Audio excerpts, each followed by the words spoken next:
Mesdames, Messieurs, chers amis, bienvenue à l'assemblée annuelle de notre entreprise commune, la célèbre Optimist & Co. Aujourd'hui, j'ai deux nouvelles à vous annoncer. Une bonne et peut-être une moins bonne. Qui veut commencer par la bonne? Qui veut commencer par la bonne nouvelle? D'accord. Qui veut commencer par la mauvaise nouvelle? Bon, il y a match, il faut donc trancher. Allez, la moins bonne nouvelle. Comme ça, on sera débarrassé. La moins bonne nouvelle, c'est qu'en 2016, je dois vous rendre compte, en 2016, nos ventes ont chuté de 20%. Et nos carnets de commandes sont un peu comme mon crâne, pas vides, mais dégarnis. La bonne nouvelle maintenant. La bonne nouvelle, c'est que grâce à votre talent, vos efforts aussi, votre ingéniosité, nous allons recevoir le prix de l'innovation. Voilà, le décor est planté.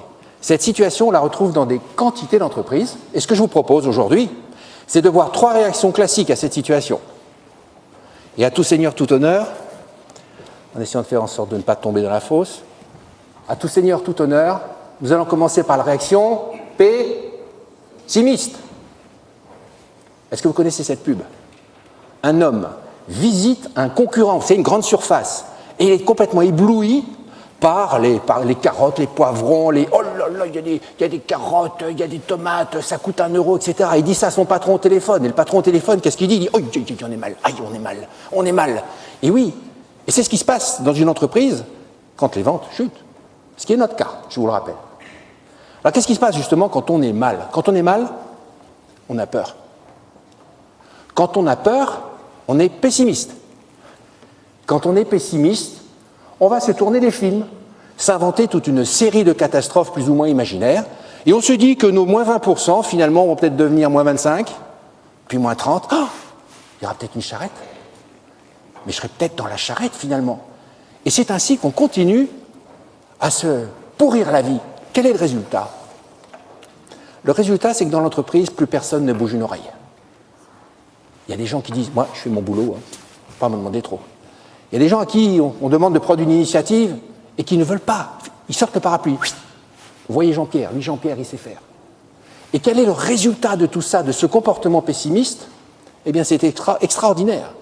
Mais le pessimisme arrive vraiment, puisque personne ne bouge plus une oreille, puisque personne ne se remue en quelque sorte, le pessimisme arrive à créer la situation qu'il redoutait au départ. C'est-à-dire qu'en effet, la charrette qu'on redoutait au départ, les moins 20 qui deviennent moins 30, qui deviennent moins 40, qui deviennent moins 50, qui deviennent une charrette et je suis dans la charrette, ça se produit. Donc à ce stade, croyez-moi, c'est une réaction que l'on voit très souvent, peut-être même dans nos rangs. Je rappelle que nous travaillons ensemble, nous sommes ensemble chez Optimist & Co. Mais parmi vous, je soupçonne quelques-uns de raisonner comme ça. Mais très franchement, est-ce qu'on peut en faire une politique d'entreprise? Je ne le crois pas. Est-ce que vous voulez qu'on raisonne pessimiste? Est-ce que vous le voulez? Non. Alors ce boulet, parce que c'est un boulet, on va l'envoyer bouler, justement. Et on va passer à une deuxième réaction. Alors là, dans nos rangs, chez Optimist & Co., on la voit aussi souvent. C'est le contraire de la première. C'est l'optimisme 100% pur sucre. La Rolls de l'optimisme. On est optimiste quoi qu'il arrive. Et ça, vous devez connaître des gens qui sont dans cette optique. Alors, qu'est-ce qui se passe dans la situation que nous confrontons, c'est-à-dire moins 20% de ventes?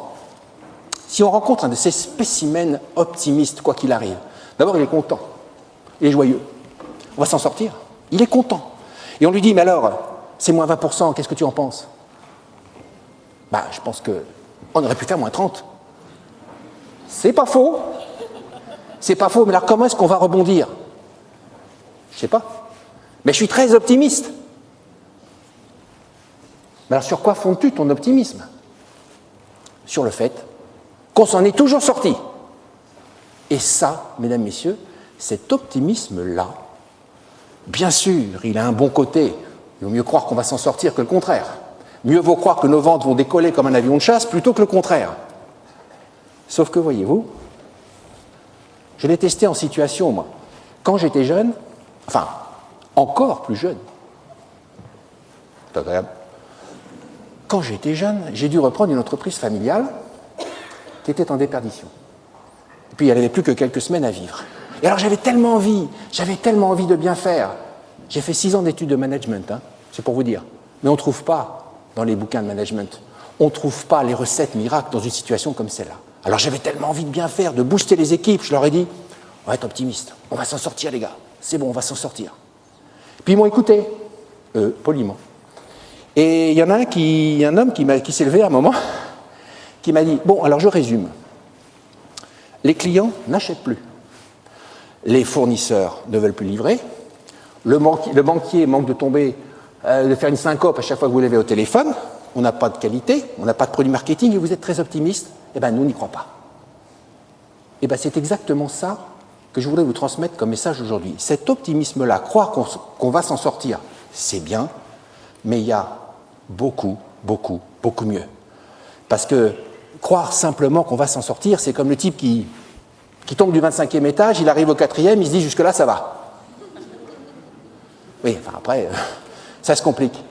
Et le discours qui n'avait pas fait ses preuves, quand j'ai tenu ce discours à nos équipes, je me suis dit, attends, si tu veux savoir résister aux événements, résister à l'adversité, savoir piloter une entreprise, il va falloir creuser un tout petit peu. C'est ce que j'ai fait. Et la méthode que je vais vous donner maintenant, puisque si vous l'avez bien compris, c'est la 3e réaction à notre situation de départ, cette méthode-là, mesdames, messieurs, je vous le dis tout de suite, elle a fonctionné. Non seulement dans le cadre de cette entreprise, qui a non seulement survécu, qui a été développée et que j'ai pu conduire pendant près de 20 ans, avec les équipes. On ne conduit jamais tout seul. Avec la confiance des équipes. La confiance, c'est très, très important dans une entreprise. Cette méthode, elle a fonctionné. Donc, je vais vous en donner les 3 premiers piliers ce soir, cet après-midi. Et pour ce faire, je vais m'aider d'un accessoire. Cet accessoire, il est là. Et vous l'avez compris, je vais promouvoir maintenant devant vous un optimisme pragmatique, de terrain, réfléchi, qui fonctionne. Un optimisme porteur. Un optimisme qui donne envie de se lever le matin. Un optimisme qui vraiment vous booste. Et comment ça marche? Est-ce que c'est un fer à cheval? Non, ça n'est pas un fer à cheval, parce que l'optimisme n'est pas superstitieux. Ça pourrait être un U. Là, on se rapproche un peu. Qu'est-ce qu'il y a de plus important que l'unité dans une entreprise, quand tout le monde tire dans le même sens? Ça, c'est important. Mais ce sera le sujet d'une autre conférence, peut-être. En vérité, cet accessoire, qu'est-ce que c'est? Un aimant. Eh bien, on va le placer là. La haute technologie, ça a du bon. Et maintenant, on va regarder, face à notre situation, je rappelle moins 20 plus le prix d'innovation, qu'est-ce que fait l'optimisme qui fonctionne? Dans un premier temps, on va regarder ceci. L'optimiste performant est celui qui sait prendre conscience de ça, mesdames et messieurs. Puis l'autre avantage, c'est qu'en voyant la réalité telle qu'elle est, vous pouvez développer une analyse qui conduit à trouver de bonnes solutions. Mais je vous mets en garde. Parce que faire ça, c'est excellent à une condition. Vous avez un vestiaire, vous avez votre affect. Mettez votre affect au vestiaire. Ne vous demandez pas, oh, qu'est-ce qui va se passer? Comment ça va se terminer? Qu'est-ce qu'on va devenir? Parce que ça pollue votre raisonnement. L'optimiste, ravi de la crèche, lui, il ne sait pas, mais il pense qu'on va s'en sortir. Nous, on fait autre chose. Ça, mesdames, messieurs, ça a marché. Ça a si bien marché que je vous le recommande. Et comme vous allez rentrer dans vos provinces, puisque vous venez de toute la France, n'est-ce pas? Vous êtes ici, je ne sais pas combien, des centaines. Donc vous allez pouvoir colporter cette méthode et l'utiliser pour vous-même d'abord et pour vos collaborateurs ou vos collègues par ailleurs. Qu'est-ce qu'il y a marqué? Solution. Regardez là, cette clé. Créer un club utilisateur. Oui. Les clients nous disent que les produits sont fragiles, donc mettre en place un système qualité. Très bien. On peut continuer, mais je crois que... C'est bon? OK. Qu'est-ce que vous retenez de ça? Qu'est-ce que c'est une entreprise bien gérée? Une entreprise où les équipes frémissent, où elles bougent, où elles ont envie de se lever le matin. Quand vous demandez à un volontaire, il y a 10 mains qui se lèvent. Eh bien, ce sont des entreprises où chacun est un solutionneur. Si vous prenez cette méthode, si vous la cultivez, si vous la diffusez, elle va vous permettre de soulever des montagnes. Nous sommes chez Optimist & Co. Optimist & Co, des gens dynamiques qui ont la pêche. Chaque année, vous savez ce qu'on fait? Chaque année, vous savez ce qu'on fait? L'optimisme, ça marche. On va le dire 3 fois, il faut qu'on vous entende jusqu'aux Champs-Élysées. Pour commencer, l'année prochaine, on fera mieux. Toujours aller vers le mieux. L'optimisme, ça marche. L'optimisme, ça marche. L'optimisme, ça marche. Merci, bonne vente et bon vent.